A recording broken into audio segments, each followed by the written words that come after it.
Thank you, Lily. And hey, everyone. My name is Melissa Peterson. I go by Missy. And today I'm going to be talking about the cultural and historical backgrounds, the psychosocial, and the economic concerns of the LGBT community. Now, I'm going to go ahead and get started because we've got a lot to talk about.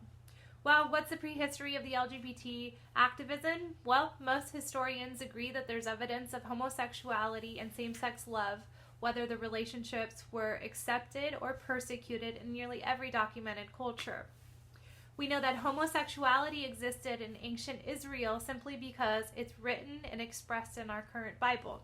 In 8000 BC, the world's earliest depictions of homosexuality can be found on the sandrock paintings of Zimbabwe, Africa. The first recorded ever same-sex relationship was in 2450, and an Egyptian tomb was discovered with two royal manicurists with their bodies embracing and their noses touching, with the inscriptions "joined in life" and "joined in death." In ancient times, cultures such as the Indian, Chinese, Egyptian, Greek, and Roman accommodated homosexuality and cross-dressing among the minority of its citizens since the earliest recorded times. In Greece, citizens held rights where men voluntarily castrated themselves, wore women's clothing, and assumed female names and identities. When the influx of Christianity began to take place and take strength, places like the Middle East started criminalizing these homosexual behaviors. When discovering the Americas, early trans or bisexual acceptance in different indigenous civilizations were met with opposition from Western and Christian colonizers. European colonizers then enforced strict social norms. It began with how individuals dressed. That was a clear marker to them of gender, and it was enforced by their Christian missionaries. And we find a very strong history of complication, both of gender identity and resistance. Biblical interpretation of the Bible made it illegal for a woman to wear pants and a man to dress in a woman's dress. Those who were opposed of it were considered deviants, and those who supported it became martyrs or heroes. One popular person in the history is the Joan of Arc. He unfortunately originated the word faggot. It included a stick of wood used in public burnings of gay men. Despite the risk of breaking these codes, cross-dressing still existed across Western Europe and America. First example is amongst women.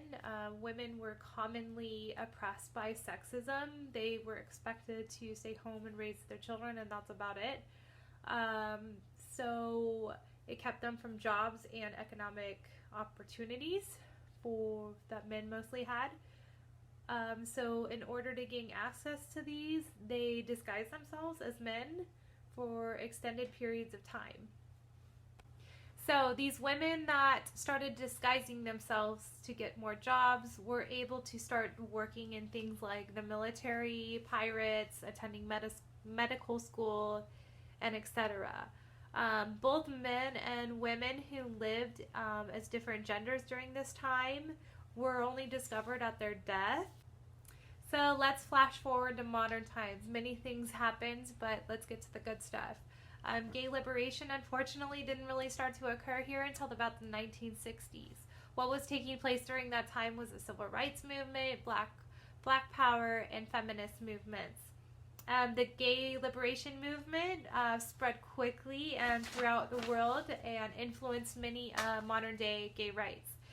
Decriminalization of same-sex marriages gradually begun state by state. The first state to do it was in 1962. By 1979, we had our first national gay rights movement that took place in Washington, D.C. with over 100,000 in attendance.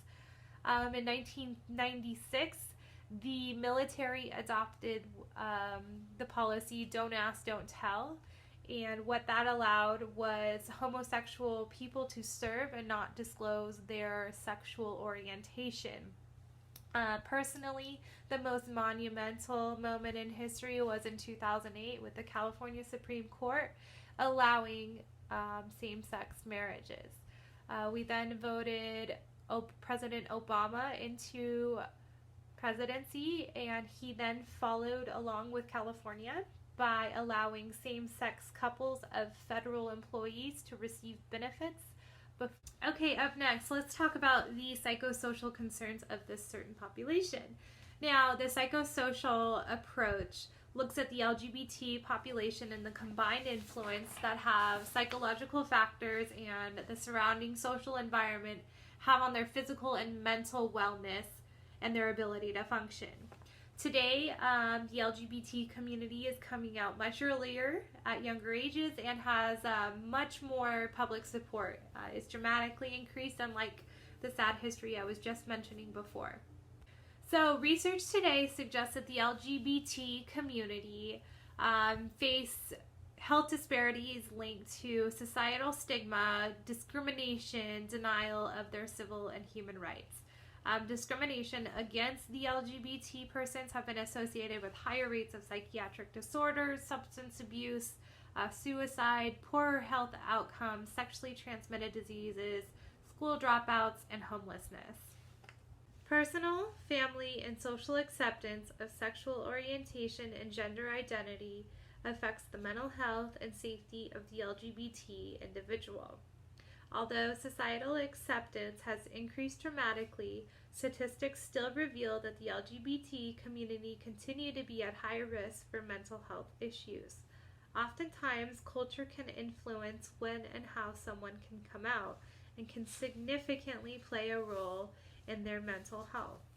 Now, let's talk about some statistics because I found these to be pretty unreal. One study conducted revealed that the transgender youth are nearly 4 times more likely to suffer from depression than their heterosexual peers. A study in 2016 to 2017 conducted by the Human Rights Campaign showed that 28% of LGBT youth felt depressed either all the time or most of the time in the last 30 days. The CDC then conducted a youth risk behavioral survey, and 60% of those LGBT youth reported being so sad and hopeless that they stopped doing things they once enjoyed. LGBT young adults are more than twice as likely to feel suicidal and over 4 times as likely to attempt suicide compared to heterosexual youth. Another contributing factor to the mental health of the LGBT community is the higher risk of violence, hate crimes, and bullying. I researched another youth risk behavioral study and found that 33% of high school students who identify themselves as LGBT experience bullying on campus. Within the internet, about 28%. You want to compare against heterosexuals? Heterosexuals compared being bullied on campus 17% and nearly 13% online. There's a significant difference. The study also showed that these LGBT individuals don't feel safe on campus, so they stop attending. These are many reasons why they have higher dropout rates. These report feeling the safest within gay bars and gay clubs. This can contribute to alcohol abuse and increased sexual behaviors. Many historical acts of violence against the LGBT community occur here on U.S. soil. On June 12, 2016, in Orlando, Florida, at a popular gay dance club called Pulse, was the site of a mass shooting by only one assailant. He killed 49 people and injuring another 50 people, and this hate crime quickly became the largest mass shooting in U.S. history. The club was specifically targeted due to the knowledge of the attendees being gay. Okay guys, we're almost there. Last but not least, let's discuss the economic concerns experienced by the LGBT community. So, LGBT people face the same socioeconomic concerns that other people in the same sex, race, ethnicity, age, and disability face. But they also face unique challenges and obstacles because of their sexual orientation and gender identity.